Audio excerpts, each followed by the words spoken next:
গঙ্গার স্পর্শে ৬০,০০০ আত্মার মুক্তি।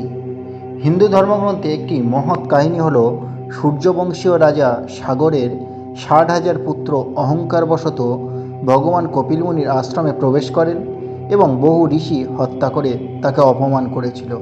এর ফলে মুনি তাদের ভস্ম করে দেন এবং অভিশাপ দেয় তাদের আত্মা মুক্তি পাবে না যতক্ষণ না কোনো পবিত্র জিনিসের সংস্পর্শে আসে।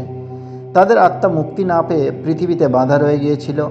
বহু প্রজন্ম পরে তাদের পরবর্তী প্রজন্মের রাজা ভগীরথ কঠোর তপস্যা করেন এবং গঙ্গাকে পৃথিবীতে আনার জন্য ভগীরথের অনুরোধে ভগবান শিব তার জটায় গঙ্গাকে ধরণী রূপে আবির্ভূত করেন এবং গঙ্গার জলে ভস্মস্বাদ হওয়া সেই ৬০,০০০ রাজপুত্রের আত্মা মুক্তি লাভ করে। তাই গঙ্গা শুধু একটি নদী নয়, দেবী গঙ্গা বা মোক্ষদায়িনী বলে মানা হয়, যিনি এক ফোঁটা স্পর্শে মুক্তির দান করেন। ভগীরথ গঙ্গাকে অবতীর্ণ করেন পৃথিবীতে, তাই গঙ্গার আরেক নাম ভাগীরথী।